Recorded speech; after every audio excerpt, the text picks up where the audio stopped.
Hi, my name is Jamie Lynch, and you are listening to Eating Habits, my podcast about everything restaurants. I will explore the human element of the hospitality business, and I'll talk to the who's who in restaurants, explore their stories, and hear what's on their minds in the ever-changing landscape of the food and beverage industry. Hello there, listeners. Welcome back to the Eating Habits podcast. I'm your host, Jamie Lynch. In this week's episode, I was invited to sit down with Katy and Joe Kindred, the power couple behind their namesake restaurant, Kindred, Hello Sailor, and Milkbread in Davidson, North Carolina. I hope you enjoy listening to our rendezvous where we discuss professional growth, company culture, and their new restaurant project in downtown Charlotte. I want to apologize in advance for some technical difficulty we experienced around the 21st minute, and there's an abrupt ending when my computer battery died. I promise to plug in the future when I start recording, and I'll definitely have Joe and Katy back on the show to talk about their future projects. Hope you enjoy the show. I'm Katy Kindred. We own Kindred Studio, which has Kindred, our restaurant in Davidson. It has Hello Sailor and a couple Milkbreads. This is my husband. Who are you? Hey, I'm Joe Kindred. Don't really know what my title is. I just try and help out whenever I can. But I pretty much just listen to my boss, who's my wife, and that's what I do. It sounds like you got it all figured out. Yeah, good for you. Finally, he's like you dropped the chef title. You're like, I'm just the helper now. Yeah, exactly. Awesome. Cool. So this is going to be fun. I was trying to think on my way over here when we first met, and I think that you were working at Good Food because I was working for Bruce Moffett at the time. Yep. As his CDC at Barrington's. Mm-hmm. He was just opening Good Food. Mm-hmm. I think you were working there. I was the GM at Good Food, I think 6 months in or 4 months in. So not the opening. Yeah, GM, but yeah. So you started while I was at Barrington's, Right. and I think were you working with Noble Uptown? Yeah. Okay. Jim Noble. I think at the time we didn't have Uptown yet, but I was at the Roosters in South Park. Okay, cool. So what year was that? That had to have been 9? I think 2010, because we moved from San Francisco in 2010. yeah, we got married. Okay. No, we got married in 2009. We moved out in 2010. Yeah. This is used to be a podcast of us trying to remember. Trying to remember what happened. Oh my gosh. Exactly. Okay, awesome. So it's been a hot minute. Yeah. And so from there, you guys, you guys met in Chicago, is that right? Right. So we both worked in a hotel together at the Ambassador's Hotel. I was the wine director, and he was a sous chef, right? Mm-hmm. Yeah. So we worked in an office together there. Gotcha. In an office together. Sous chefs worked in an office? Well, we never really were doing the same thing, because you were like an AM sous chef, and I was doing all the wine programming and all that kind of stuff. So we only kind of encountered each other in the office. But yeah, it was fun. Cool. And then did you guys, how long were you guys in Chicago together? Like, when did you decide to move to Charlotte? Man. Okay. Because you're from the Charlotte area. Yeah. Okay. And you're from? I'm from Chicago. Okay, cool. So Yeah. you met in her hometown. That's right. And then dragged her over here. Well, Didn't take much drag. No. yeah, when we were in Chicago and started dating, I had already had a plan to move to Italy to work for a chef and a winemaker out there for just a couple months. And he came out to visit, and we actually got engaged when he came out to visit. Yeah. Sorry. And then we moved back to North Carolina for just a second, like literally. So you guys were weeks. You guys were sweethearts at that time. Yeah. When you went to Italy, you guys were. Yeah, exactly. We were dating, and then we took a road trip across to move to San Francisco, and we Cool. lived out there for a couple of years. And then when we got married, we decided we wanted to settle back here closer to family. San Fran's hard.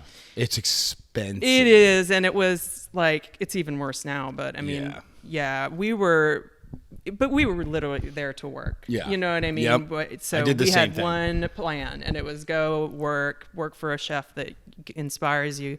And he came from actually probably more fine dining in Chicago than I was doing. And then and then we kind of flip-flopped. He went to like the neighborhood Italian Delfina Pizza and Delfina Restaurant. So, and that was when Craig was probably at the top of his game. He won the James Beard Award that year, and all this, which was really cool for them.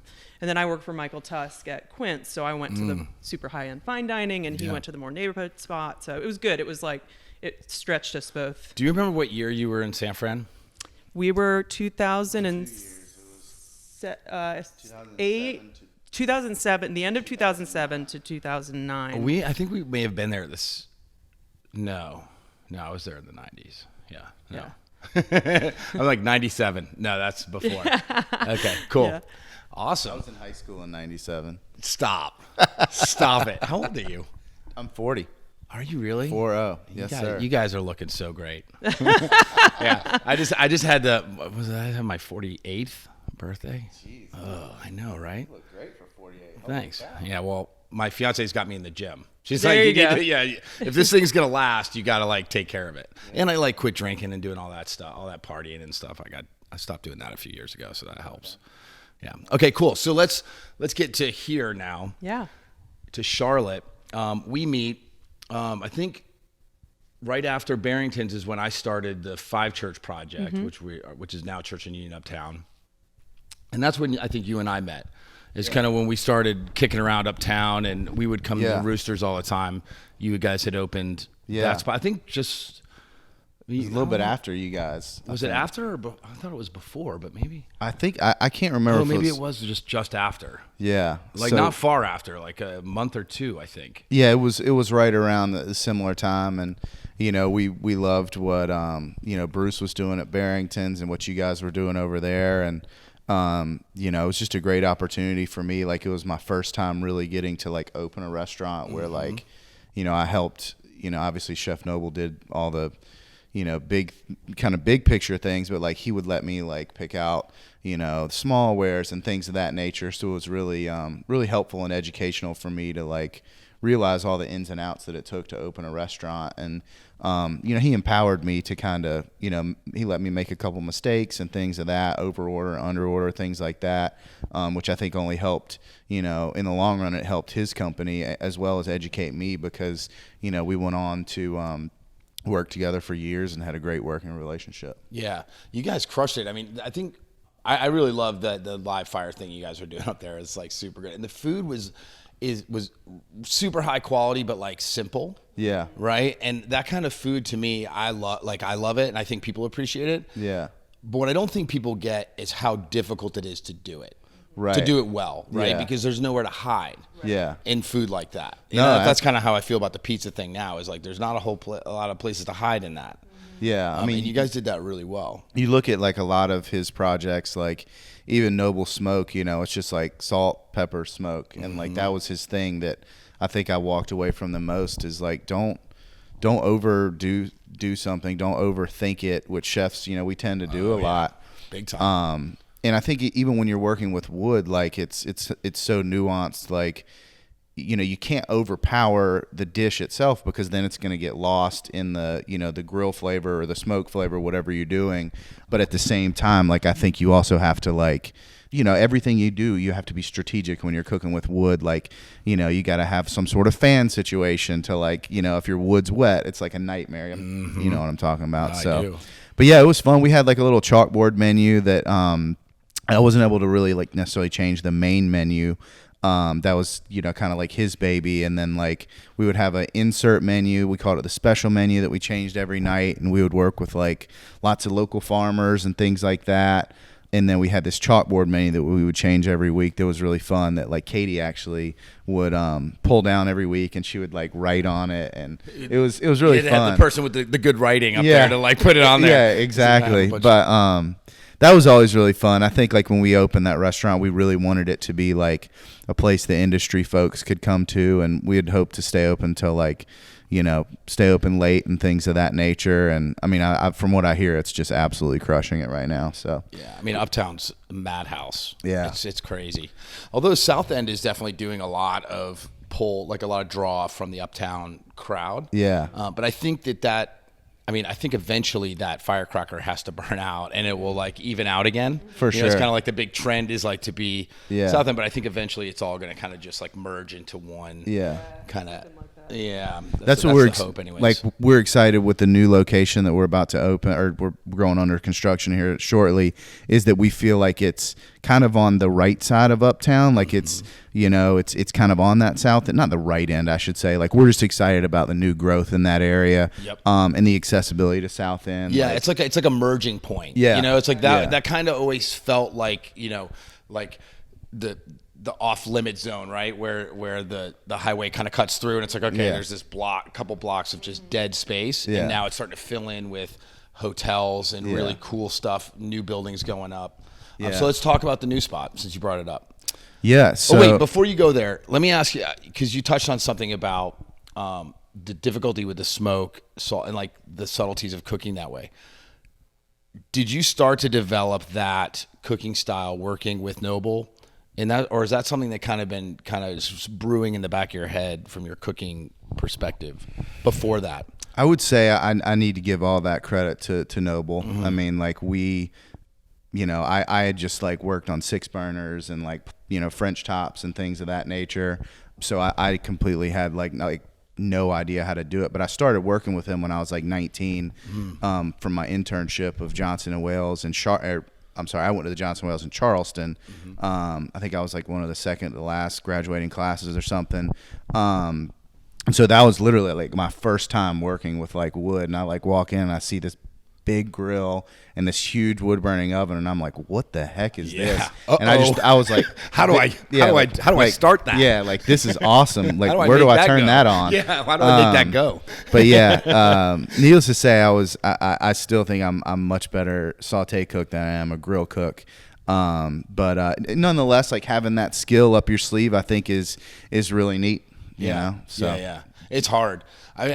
When I was working in New York, I was a saucier at Oriole with Charlie Palmer for like a year, and we had a wood burning grill, and that was the first time I'd used one of those.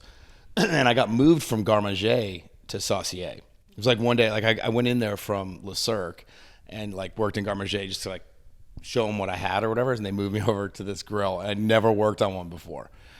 And we got that thing raging, and I was like, oh, what have I done? Like, I'm in the shit now. Like, because it's hard. I mean, they're hard to use, and it changes like every minute. Yeah. Right? With like gas and stuff, you can adjust it. It's like nuanced cooking.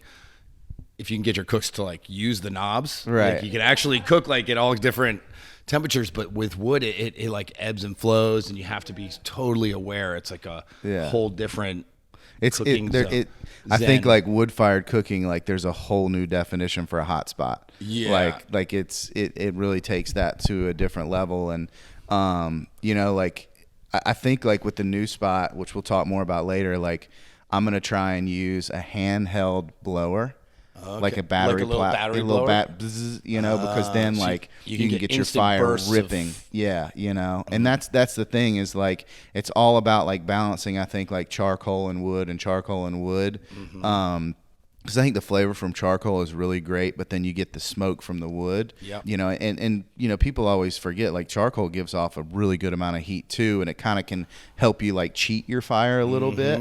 And it burns a little bit like differently. It kind of like burns a little bit more consistent. Yeah, it's got a more even kind of burn. It feels like. For sure. Where like the wood, it's a log, right? And so you have like this, 2 foot long thing or whatever it is, and then you got the heat directly above it. But then what happens, 6 inches to either side. You know what I'm saying? So, but yeah, I'm really excited. Like the grill we're designing the grill. With the company out of Texas, the same people that Noble use, and I'm kind of like making my own tweaks to it. Cool. Like it's what's the brand, the company? It's J&R Manufacturing. Okay. Cool. So it'll have like a rotisserie spit on it, and then there's a couple different ledges. And there's going to be like they're basically welding on these metal poles so that we'll be able to like hang things above it, whether it's like herbs fish bones or carcasses or herbs or garlic or whatever it is. And that will probably be at like, my guess it'll be probably between like 175 and 225, like probably like 175 during prep time, 225 during the busy part of service. And then the ledge below that will probably be like 270, 275, and that's where we'll like roast lamb shoulders and like, kind of more slow cooking things. And then on the spit, we want to like kind of have like, we're coming up with this dish that's kind of like it's almost like a mixed grill, which I've always thought are like they're really tough to execute. But we're going to take like different game birds, whether it's like guinea hens or pheasants or poussins, whatever we can find, maybe chicken every now and again. We'll get them from Sammy or somewhere like really nice and sourced well, and spit roast them, break them down. Like we'll spit them in the morning, break them down, and then save all the bones after we break them down. That'll be like we're going to call it like our game bird stock. Reduce that down, probably cheat it with like chicken jus, so it gets like nice and thick like a classical French sauce would. Yeah. And then we'll serve like a little bit of the white meat, a little bit of the dark meat, and then we'll make a sausage with all the scraps. So I'm super excited about that. We'll take like these potatoes and we're going to have them cooked underneath the drippings. So like there'll be a little ledge to where we can set those there. Oh yeah, and so it'll catch. they just absorb all that goody dripping deliciousness. Yeah, you totally geek out on food, man. I love it. It's like I just have to say one thing. He's like, okay, the rabbit hole. I love it, man. That's awesome. Yeah. So I'm excited about that, and then we're gonna take the potatoes that'll be like all like fat filled and delicious. Yeah. And we'll smash them. So they have like the little like crevices, and then we're gonna fry the hell out of them. Like a plancha or something. No, what are you doing in the fryer? Deep town. We're going downtown to Fry Town, baby. Sometimes you got to do it. Sometimes I just, you know what, man?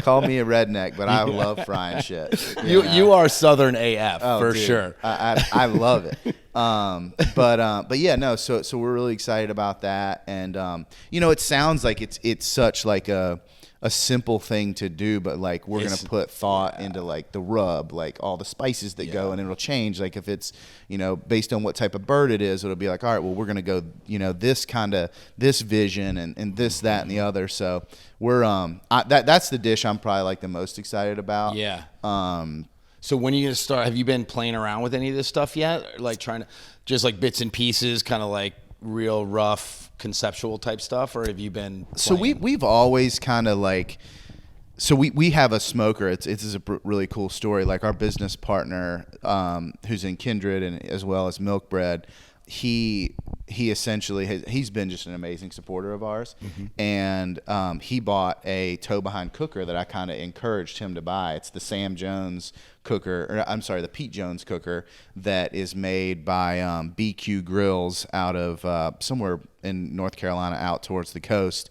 So he buys it and uses it one time, and then he's like, hey man, you know what, like congrats on all the success of Kindred, like you can have it. And it's like a $7,500 cooker. Yeah. So like it lived in my driveway. It's lived behind Kindred. It's lived in Hello Sailor. Like it's it's like migrating around. Yes, all the 100%. It's responsible for launching all the concepts. Yes, basically. Exactly. If not working out the menu, it's like feeding the staff or like or just having a cookout. Yeah. So like when we at Kindred, when we did lunch, we would smoke our shoulders on it, and like it was an amazing barbecue pork sandwich. But so I mean, like I've always been intrigued by like we have an oven, pizza oven out back that is gas wood kind of dual fuel thing. I think like this is just gonna be like it's gonna be a mix of like Kindred, Hello Sailor, a mix of kind of like everything that we do, but just done in like a unique like. I really don't like calling Charlotte uptown. Like I want to call it downtown. Call it. It just makes whatever you want, to man. me, it doesn't make sense. You're from here. Like, you can call it whatever you want. That's what I'm saying. Like I just, we're not going uptown. We're going downtown. But I don't know. So we're taking it downtown. Yeah, exactly. That's it. So yeah, the Kindred's downtown. Yeah, exactly. So I'm gonna call it like DT or something. I don't know. But yeah, I mean, I think it's gonna come relatively natural to us. Like I've been working on the menu for a while, and I feel like really, really excited about it. I think it's going to have like a little bit of everything. Like, I think we can bust out the tweezers and have some fun, but I think we can also like get the grill ripping and rip a steak and rip it well, thoughtfully sourced, and knock on wood, executed well. Have you been watching like all the was it the Molman videos on like Francis Molman? Yeah, Francis Molman stuff. That dude's a legend. He's crazy, dude. I've seen some of it. Like, what is it? Was it the Chef's Table? That I think it was the first thing he did was made everybody aware of like who he was. Yeah. His plancha potatoes that he does, those are really killer. I know. That's what I started thinking about when you're talking about those fat drippings. I was like, that would be crazy good. Yeah. And then he also does like, I don't know what it's called, but when they like they flay out the asador.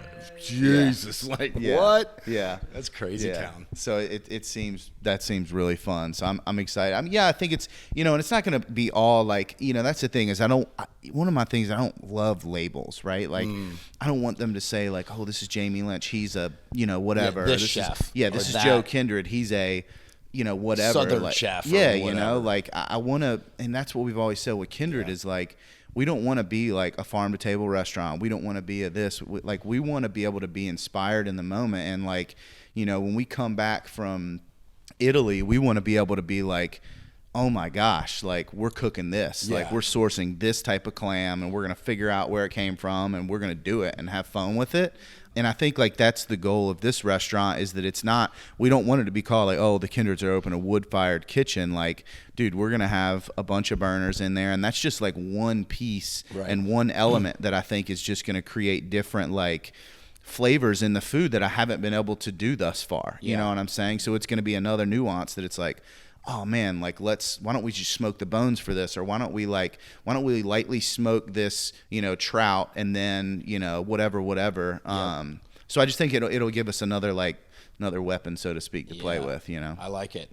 Yeah. I think that's smart. I totally agree with you too. And I think that's why we jumped into our group, Fifth Street group jumped into the new American thing, which I'm totally over that moniker now too, is like new American. I like a modern American or what, because like it's always changing. Like our food's changing. The food that we do, and I think you do this too, is like you just grab. I get inspired by different cultures, and it changes. When we were doing the Charleston restaurants, it was West African stuff because of the whole slave culture stuff. And I was like, I just started reading about it and thinking about it. And I was like, okay, cool. So started using all those spices and field peas and like all this kind of stuff. And then it changes, right? Now I'm on to like some other whatever it is, right? And those influences always show up in the food. Like we just can't help it, right? Like that's how we communicate with people. So it's going to be there. And then having those labels just kind of, I don't know, it feels constricting. Yeah, for sure. It feels like you're... Anyway, okay, cool. So let's talk about the design. Katie, tell me about the design. what do we got going on? Okay. We're back. Yeah, so I think, as far as design in general, I think when we opened Kindred, we had always sort of envisioned that being our flagship. We named it our last name. It's going to be like home base. And that restaurant, the idea was to have it be this kind of like timeless, fit right into Davidson feel. That's almost like an extension of our home, right? But we also wanted to make sure that every time we open something new, we're stretching ourselves creatively, and that obviously with the food, but then also with the service and the design and all the little details that I think go into making great restaurants. So I think with this, for example, we would never open Hello Sailor downtown. You know what I mean? Right. We opened it because it was on the lake. So the space oftentimes kind of like guides the design, and also honestly, even just like the idea for what restaurant's going to be, the food, all of it. So I think with the idea of going downtown, we wanted to kind of like scale everything up a little bit. Yeah. And like we went up to Manhattan to... When you say scale it up, you're going to fancy it up a little bit? Well, I think, the materials, yes, but also like the physical scale of things. Yeah. Because we normally don't stay in Midtown, but we wanted to go to New York and stay just like really kind of in that like Grand Central Station. Yeah, exactly. And we visited a lot of like the finer hotels and some more high-end restaurants, and everything is just scaled up a little bit, right? It's just a little bit bigger. Everything's just feels a little bit more grand like that. So that was a sort of the vision for this space is, and I think that every proper city needs some restaurants like that downtown. I think like La Belle Helene is a perfect example. Yeah. Big scaled up downtown, beautiful food, beautiful space. And I think like cities need restaurants like that. For sure. We, we felt like we could tackle it. So we're like, it's a big space. It's got very, very tall ceilings. How big is it? What is it? 58? It's like 5,500 or 5,800 Okay. square feet. But Yeah. again, it's going to be 2 spaces. They're connected by the kitchen, but you wouldn't know it. Like Yeah. they're going to be in totally separate areas. But so yeah, it's a pretty big space. It's got some very tall ceilings. It's probably the most challenging design I've had to do yet, just because there was a lot to deal with, like lots of pipes. They built it to be a restaurant, but the priority was, of course, the building above it. Right. So Yeah. there's The rental, all the lease kinds of space pipes on it. to deal with, and interesting, odd corners and pillars and low ceiling here, medium ceiling here, lower You guys ceiling have been here. to Church and Union, right? Yeah, You've seen that. exactly. It's like a total design nightmare. Yeah, it's crazy. But I looked at it as a challenge, right? Yeah. I'm like, okay, so You have to, and instead that's- of just putting one low drop ceiling throughout this whole thing, let's play with all these pipes. And so that drove a lot of the shapes and designs, because we had to work around so much. So I think we've done some clever things to kind of make that advantageous to the space as opposed to a hindrance. So it'll be fun. It's going to have a lot of fun textures, a lot of fun materials. I've sourced some really beautiful marble from Bath Stone in New York. It's a woman-owned. All they do is the most exotic. They do have your Calcutta gold and all the normal stuff like that too, but they're very passionate about really interesting stones. Actually, that stone on our backsplash is from them. Oh, that is cool. But yeah, so they have some really interesting stuff. So it's been really fun to kind of go deep into thinking about something that's a little bit more upscale. And I love the cadence of fine dining. I really, enjoyed my time at Quince. Obviously, that's very high end. I don't think we're planning to do anything quite like that.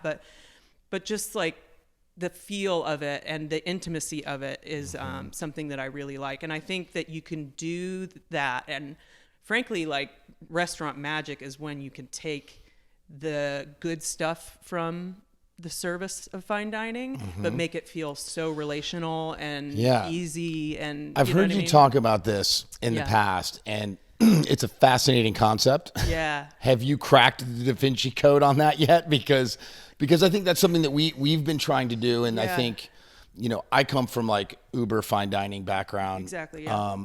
And I love that kind of food, but I never eat it. Right. Right. I'm I'm kind of like you. We're the same way. I'm totally chill. I wear shorts and I'm just a t-shirt guy. I don't want to get dressed. I don't want the fuss. Yes. But I want the attention to the things that matter. That's right. right. The feel, the food. Yeah. That is important to me, but I don't really care about somebody folding my napkin or that kind of stuff. So what's the secret? Have you figured it out Well, yet? You guys, I will say the service, I haven't been to the other places, but at Kindred, the service was impeccable. Well, it was thank you. awesome. And it was it was a great balance of comfortable knowledge, and then just courtesy. Yeah. It wasn't stuffy at all. It was totally relaxed, but still I felt like a guest in somebody's house, right? They weren't hey bud, good to see you, bro. They were still Yeah. professional and courteous. No buttons of flair. Yeah. There was no flair going on.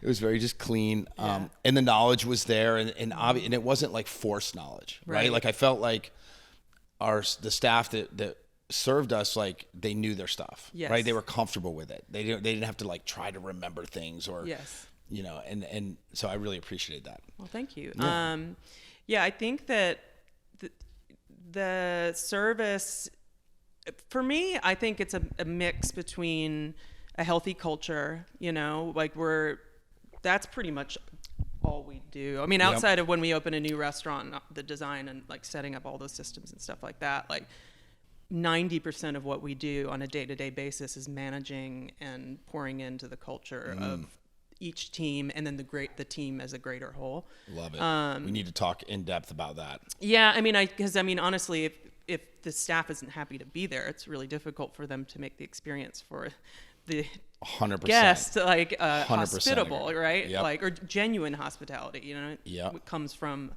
a person who's excited to be where Mm-hmm. they're at. So we've always been really like culture hawks at all the restaurants, honestly. And I think part of it is like a lot of accountability, you know what I mean? Like, Mm-hmm. and that's sort of the difficult piece that some people get a little uncomfortable with, but Yes. like we do one-on-ones all the time with our team, and we hold people accountable, you know, not in a bad way, but Yeah. in like a just like constructive way. Yeah. that, So makes let's you talk better. about accountability, because I think you're touching on a lot of like the juicy bits about the hospitality business that people don't know. And like this is all the stuff that we work on too, right? Like if you want to become, in my opinion, like the future of hospitality, right? Which I think was what our generation is, right? We're like the next evolution of the hospitality game. That's right. And it's not the way it was when we were all cutting our teeth, you know, Yeah, back in the nobody's day. throwing a sink at my head. Yeah, like, I mean, I'll tell you guys off the thing, my hospitality story, but I've got a couple too. yeah, I mean, We all do. we don't have to rehash all those, but like it's about changing the culture, right? Like it's Yeah. a different environment now. Yeah. Right. And so, you know, we have to pour into that. Yes. How do you do it? Like because, you know, the workforce is different too. You know, like there isn't, you know, a ton of people that want to sacrifice. Yeah. You know, the way I feel like I did, and I feel like you guys made it. You guys traveled around a bit, and you've chased this dream and desire. And what I'm seeing a lot, especially locally, is people don't want to sacrifice so much for their career or for their direction, and so we have to cater to that. You know, I mean, that's the workforce that we have, and how do you create a culture of hospitality if that's the case? Yeah, I think you hit the nail on the head. We're kind of probably the last generation of the old school, like, you know, working grinding for it nothing, out. grinding it out. You don't saying, clock in or clock out. You just show up to work and you get a polishing- paycheck. Yeah, polishing copper pots Yeah. till 3 a.m. or whatever, just because, like, punishing, you know, work. But which, you know, take from it what you will. There was good parts and bad parts to that. But I think to your point, yeah, I think that if we continue to just like adhere to it's I mean, it's kind of like parenting, you know what I mean? Like you have to, we kind of call it like grace and truth, right? Like you have to speak truth to people or they can't get better, but you have to do it graciously. You know what I mean? And those two things don't, you know, those two things are true at the same time. Right. You know, Yeah, so you like, don't have to have one or the other. Yeah, it can be both. Because if it's Yeah. one or the other, then it's like you're either a total jerk or like you're a complete pushover. But Right. if you try and balance that, where you're telling people the truth and encouraging them to be better, because at the end of the day, like, I would hate to have somebody that I work for not telling me that there's something I'm doing wrong. Right. I mean, frankly, Instead, it's yeah. kind of embarrassing. It's like I've been doing that wrong the whole time, Yeah, and you're you just just- didn't have the courage to tell me. Like, that's awful. So, Yeah. so there's a lot of accountability, and we try and do it always through the lens of them being a better version of themselves when they leave the restaurant. You know, and you know, you could follow me around all day, and I'm sure to disappoint you multiple times. You know what I mean? We don't get it right all the time, Right. and you know, we're human like everybody else. But I do think, like, if we keep that at the center of what we're trying to do, we can usually get good results of people like not feeling like we're attacking them or their character, but they are going to be pushed to continually evolve and get better. Yeah. And I think sometimes that can also lead to a healthier culture, because people feel like we're being honest with them. Right. We really genuinely want them to be great. You know what I mean? But not just as an employee, but as a person. Yep. And sometimes the one-on-ones are more personal, and like, you know, how can we better serve you right now in your life? And Yep. we're never bitter when anybody leaves. We encourage people to have a plan, and we want to be involved in it, and we want to know. And like, Have you guys know? always felt that way about staff leaving? Yes. Because I used to take it super personally. Yeah. I was like that crazy chef, like in the early days, where like I took my work super personally, and I know you guys do too. But Yeah. at some point, in your career and your, maturity as a professional, you have to like separate that. Yeah. Where it's like, okay, people are gonna leave, right? Yeah. And it took me a while to learn that lesson Yeah. of like, I want people actually to leave at some point and then go on and do great things and let that be, an evolution of That's right. of my lineage or whatever, right? Like coming through our system and then going on to do great things is great for us. That's fantastic. Yeah. But it took a while to get there. I was wondering Yeah. if you guys were innately had that feeling or if it was kind of something that you kind of matured into over time. I think, but I can only speak for myself. I mean, and then not to say that we don't sometimes take it personally. Sometimes you do, you know what I mean? Because you're like, because you just, right, you're going to miss somebody or whatever. So you got a good team and you don't want people to leave. Yeah, exactly. Like, but at the same time, like, and I've said it a million times to the team, like, we don't know what the future holds for Kindred Studio, right? We could end up going this direction, that direction, but at the end of the day, when we close Kindred and we close that door for the last time, hopefully by choice and not by because we have to. Yeah. We just would love to look back at a wake of successful people, and like, no matter what they end up going to do, like we got to play a small role in their life. You know what I mean? And like or a large one. Or a large one, and some, and that we do have people that have been with us since day one who are making careers out of our company, and that's fantastic and very rewarding for us. But like, even folks that spent just a little bit of time and then they'll, send us a letter, or a note. Mm-hmm. I just got one recently. I got a text message from an old employee who was watching some show or reading a book. Oh, he was reading Unreasonable Hospitality. The new book. I haven't read it. I'll put it on my. Yeah, it's. I haven't read it yet either. Joe's got it first, so I'm next. But he was reading that, and he took the time to send me a text. He's like, "Man, I'm getting such Kindred vibes out of this book. It's so great." Cool. Like, and I was just like, "That's cool." And, he worked for us for a little time, went off to do his own, company making bread, and so it's like, and now we use his bread at Milkbread. So it's just kind of a cool, like, that's a cool thing. Yeah, that's great. So yeah, I can't speak for Joe though.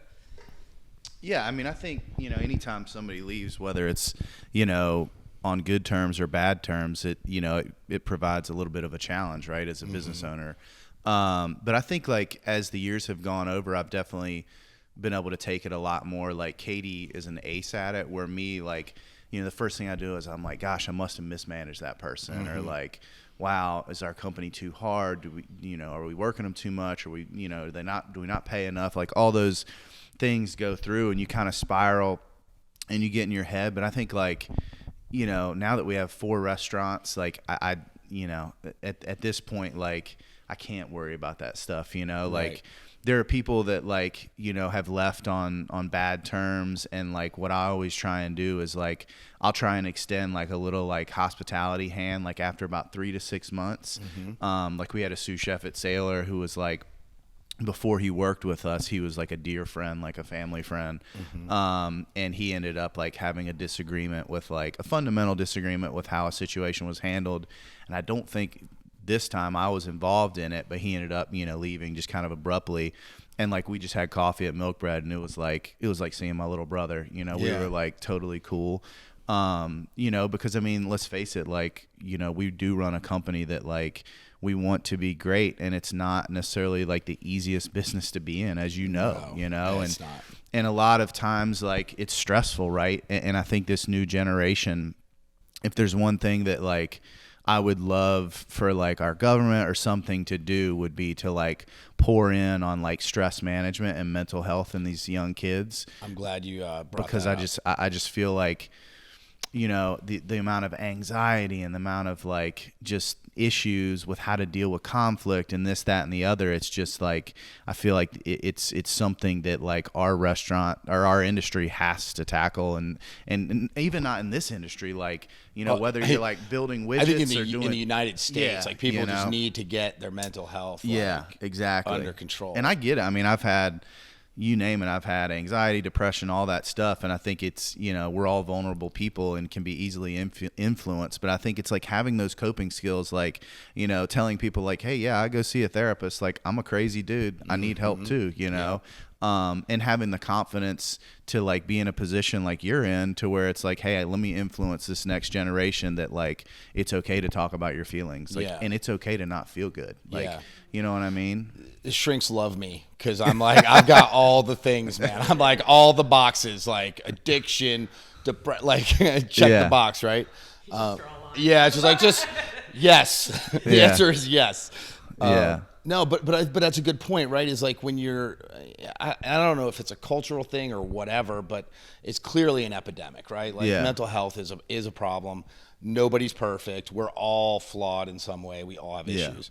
And people just need to start owning that stuff. And I think you nailed it, is like the sooner that stigma's gone, or at least tempered, and people start to, work on that. You know, like the same way you work on your knife skills or whatever, like you got to work on your noodle. You got to work on your brain a little bit, and it's going to make things a lot easier for sure. Yeah, I think if you treat your brain like a muscle and you exercise it through like, you know, talk, whether that's, to your spouse or to your partner or to a shrink, like whatever it is that like floats your boat, or even just like, peer meditation, communication, yoga, whatever it is that like gets your rocks out, like I think it just helps, and it's going to help everything in your life for me. What is it for you? What is the thing that you like to do to keep your sanity? Or at least contain it.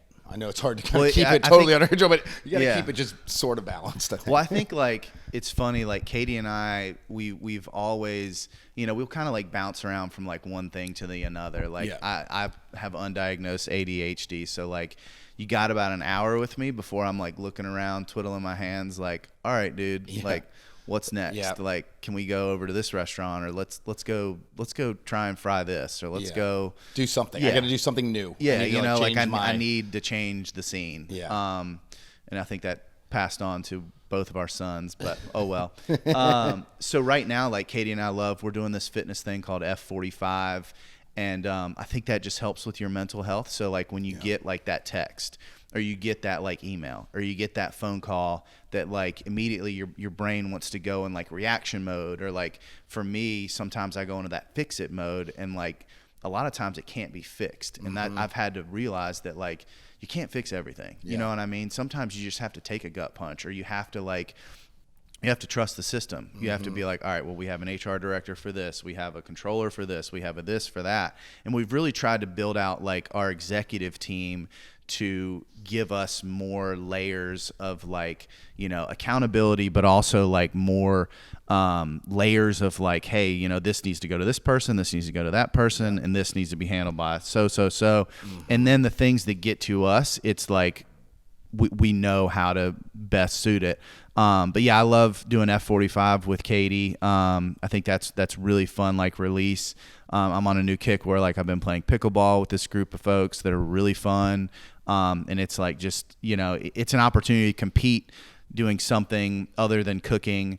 But it's like, it's so fast. There's like no memory. So you can get your butt kicked, like you can get pickled, which is what it's called. Okay. Or like, you can win, and then like the next, it's just so quick. Games last like 8-9 minutes, and there's no memory. So it's just like, it's to me, it's like competing and being on a team, but it's like, and every time your partner switches, so you're playing with a new random person, and you just get to learn about them, some of them are like as old as like 80 years old, and they're starting to become my friends, and some of them are, 19-year-old kids that just smoke me. But it's just like, it's just really fun for me, and Katie plays too. So it's just a great thing for us to be able to do as partners, that is like, healthy, but also like, burns off some steam, burns off some stress, some energy, and all that. Exactly. Nice. How about you? What's your mental, like, you nailed it. No, you did perfect that time. Yeah, I just do a lot of drugs. Yeah. No, I'm just kidding. No, definitely exercise is probably the number one. Yeah. Just because it's like the first thing we do every day. Yeah, you guys are both pretty active. Always into sports and like all that kind of. I was an athlete in college, and Joe was a big time swimmer, so that has always been a big part for me to like get out there and run, or do like we do the fitness training in the morning and stuff like that. I also love to read, and that kind of helps me because I'm kind of like I love to learn. Yeah. And when I stop learning, it's kind of like him with like needing to do something new. Yeah. Like I'm like tactile. a hybrid. I'm like a hybrid of you two. Oh yeah. Like okay. I'm like super like I have to be doing stuff all the Yeah. time, but I like to learn new stuff. So Yes. I'm constantly like picking up weird new like hobbies and stuff, you know? Yeah. Corey's like, "Oh, what is it? Like what are you on now?" Oh, right? Like, I'm the total yeah. same way. Yeah. Yeah, and I've been like that forever. Like in high school, I'm like, I want to take welding and this and that, and like, I love that. And that's actually one of the things that's so fun about this new sort of design thing, like because that is not something I studied in school. Right. You know what I yeah, mean? Yeah. Like it's you just kind of like, is it that you just, one, you have like an eye for it and it's interesting to you, or is it about you need the place to look or be a certain way? Like, I think it's both. It's a little bit of both. Yeah. And I think, do you not trust anybody else to do it, or you just want it to be Joe's shaking his head. no, I don't. Yeah. I don't. I think. Well, because I know what that's like. Yeah. It's like designing a kitchen. Like you're not gonna have just some like no face person in a cubicle. Yeah. I want to touch on that too because we're talking about the space and the design. And my Yeah. question was, do you design around the kitchen, or does the kitchen fit into? It's because- both. In our company, Yeah. it's the kitchen fits into her design. Okay, because we suffer from that too sometimes. Like me and my partner, and see that is also the beauty and the curse of a partnership, right? Is that you've got people that are really good Yeah. at different things. Like Yeah. me and my business partners, none of them can cook or creative in Yeah. a culinary way. Our team handles all of that. Yeah. But they have expertise in areas of the business or whether it's developing the concepts and marketing and things like that I am just like completely clueless about. Right. So together we're like incredibly strong as a team. Right. But then we have those conflicts where it's like when we're working on design, it's like, well, the kitchen needs to be this, and they're like, well, we need but Yeah. you got to have seats too, and you got to have Yeah. so everybody has an important role to play. 100%. So how do you guys manage that? Well, I Katie? think I think that similar to you guys, one of the more unique things about our group is that we do everything in-house, right? The only thing that we don't do is PR because it's like we want to tell our own story. We want to do our own branding. We want to do our own design. We want to design our own kitchen, all that stuff. And then we just need you to put your foot in the door, get out of the way, and then we'll walk through it. Yeah, You know what I mean? Like, Yeah. because we want to be the one that's doing the talking. But like, so, we always have handled everything else internally. And I think that that's cool though, because then we can shape the restaurant experience from start to finish, like to be completely cohesive. You know what I mean? So everything is talking to everything, as opposed to like, I didn't know that was going to look like that, or like, Right. whoa, you know what I mean? Like, and Yeah. so I think while we made plenty of mistakes over the years, I think we're getting better and better and better. And I think that the restaurant experience is going to become even tighter and more cohesive as a result. But as far as like the physical like restaurants, I mean, they've all been different. So I don't know. I mean, Is it kind of like, all right, Joe, you get 300 square feet? No. He gets whatever space he needs, but I think that each space has been a different challenge. So Kindred, the only way for it to work was for the kitchen to be in the basement. Right. Like that was the only Feasible, place to yeah. put it. And when we figured out we could put it down there, obviously the entire kitchen was whatever we wanted to do with it. We ended up putting a chef's table down there though because the walk-in would not fit. So we had to build a thing on the outside for the walk-in. And then Sailor was an existing restaurant, so that Yeah. the Kind of fixed a footprint lot was of that. already there. Yeah. First Milkbread was an existing restaurant. The Dairy Queen was an existing sort of restaurant. Yeah. And then Albertine has been the first space where Kind of blank slate a little bit. Yeah, we could decide whatever size of the kitchen, and I think it's pretty big. It's a great kitchen. Yeah. So Cool. see. Finally, you've got the hot rod. Yeah. But I think for the design to feel right and the flow to feel right, I always have to advocate for design. Yeah. You know what I mean? Yeah, because for it's sure. really important for the guest experience for it to feel right. Yeah, You know and what I mean? I think with every part of the kind of conceptual process, like each part is super important. 100%. Like when the guest walks through the door, Yeah. they have a feeling, or Yep. if they see and hear and smell things, and so what's that going to be, right? And you have to figure that out. Yeah. But at the same time, like, they're there to eat. Like, people Yeah. don't go to restaurants just to hang out. That's right. Like, they come to be taken care of and to Yep. eat and drink. So that has to be a priority as well. Yeah. Well, and I'm sure this is true with you guys, or I'm not sure. Maybe you can enlighten me, but we definitely feel like service is, I mean, everything is important, and it's like that three-legged stool example, you know, like Yeah. you can't work without all three.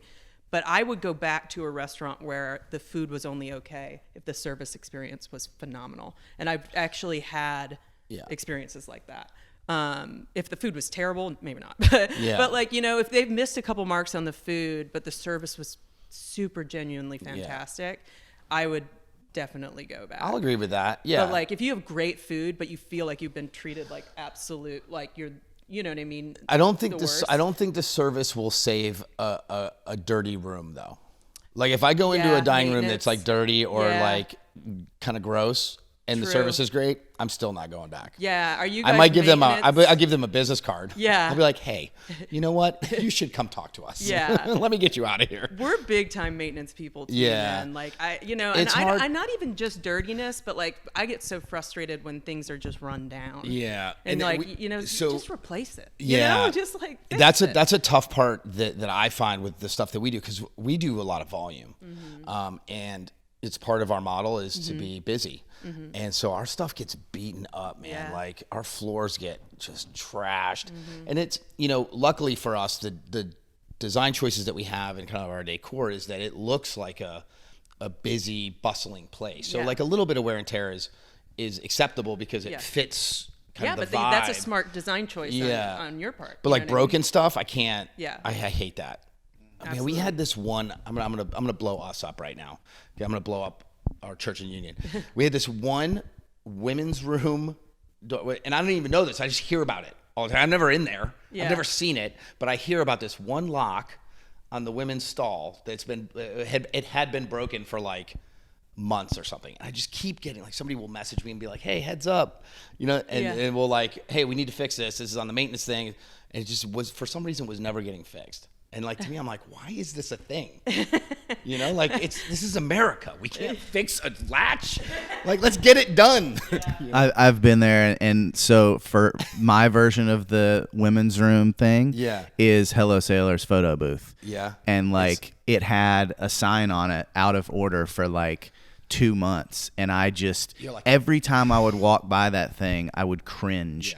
And like, it finally got to the point where like, this new guy that we brought on, his name's Sam. He worked with us at Kindred, and he's kind of now like a floating guy. And like, we set him down. We're like, the photo booth, I don't care what you do for your onboarding process, but it's gonna be fixed. And sure enough, like, he got it fixed, thankfully. You know, but it was like, you know, Katie always talks about the broken windows theory of like, you know, if you walk past a house, you walk past something, and like, there's a window broken, well, that's going to entice somebody else to go break another window, and then they're going to break down the front door, and then the graffiti takes over, and this, that, and the other. And we kind of try and take that mindset with like all of our equipment. And like, you know, it always, like, some of the, like our HVAC, there was an issue at Kindred in the kitchen where the kitchen was like, it wasn't comfortable. And so what did we do? We turned around and we dropped like 15 G's in the kitchen, and we made the kitchen comfortable, you know. But like, those 2 months for those chefs down there, it was like, dude, that's not cool. Like, that's a choice, and we got to invest in that. It's hard to stay inspired when you're like miserable. You know, or uncomfortable, or just in a difficult situation. Like, the most difficult part with the new restaurant has been like trying to make it so that when you're standing in front of the wood burning grill, you are not like drenched. And like, that's been the biggest thing to work with our engineers, and they understand, because like, at every restaurant we've had to add HVAC because like, I'm a believer that, like, you know, we talk about like this new generation and stuff like that. Like, if they're in an environment that's not too hot, then like, it's just going to make everything, they're going to be comfortable. Right. And I think that's all about like trying to get to that inner peace, like relaxation thing. And let's face it, like, the first thing that gets cut in a kitchen is the amount of tonnage that comes in, is, you know. And so like, on this one, we're not doing that. Like, I've been told by our guy from Captive Air, who's designed all of our hood systems, he's like, Joe, I promise you, whoever's working that grill, they're going to be super comfortable. So I think that just goes to show you, like, those are the little things that we're trying to do to, like, is it going to be hot? Yeah, it's going to be hot, Yeah. but at least it's going to be, like, tolerable, right? Yeah. So we're Good excited. for you. Is this going to be an open kitchen or closed? Yeah, it's like, kind of half and What's half. your I feeling don't on like. the open- I'm not an open kitchen guy. Okay. Like I 'Cause like Roosters was open, wasn't it? Roosters was, but Yeah. I like to be able to, like, Friday night at Kindred, if we don't have a chef's table, we're like bumping Biggie and Yeah. like just or Yeah. whatever we're into, or even like whatever the saute cook. Hey, what do you want to listen to? Yeah, you got 20 minutes. Yeah. Play your playlist. Yeah, and it's funny. Like I come down during prep time and they're like rocking Taylor Swift sometimes, Yeah. or like it's all over the place. But I like the clothes, and I also feel like there's a certain level of camaraderie in a kitchen that that's not to say we won't ever have an open kitchen, but I just like the banter that goes on back and forth, the good, the bad, even the bad banter. Sometimes I think it's just hilarious. It's like people making fun of people. Yeah, I mean, is that the best thing? No, but as long as you're involved and like, you're patrolling it and nobody's getting their feelings hurt, I think all that stuff's great. Yeah. I'm a fan of the closed kitchen. I think we would like to do an open kitchen. Like I think that concept would be fun at some point. Although I'm less inclined to do it now because I'm not in the kitchen every day. Like I think if it were 5-6 years, like 10 years ago when I was like in the kitchen every day, like grinding out, that would have been super cool. But now that I'm not in there every single night, I'm kind of like, I kind of feel like it also here, it's like after working in California, it's like North Carolina kitchens are not that pretty. No. You know what I mean? Like when you go to we don't Seattle, we don't spend a ton of money on like.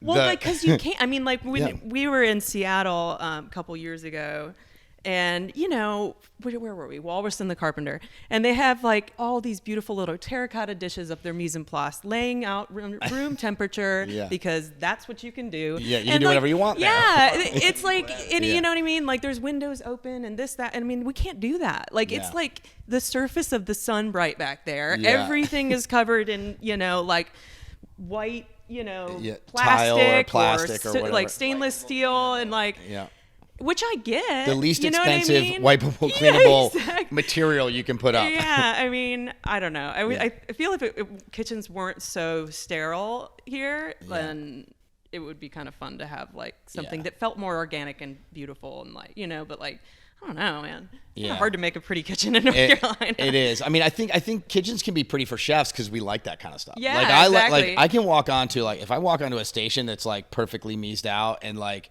everything's wiped down and the cutting board isn't stained. Yeah. I'm like, man, you are gonna go places. Yeah. That's right. I'll just whisper in their ear. I'm like, you're gonna be a rock star one day.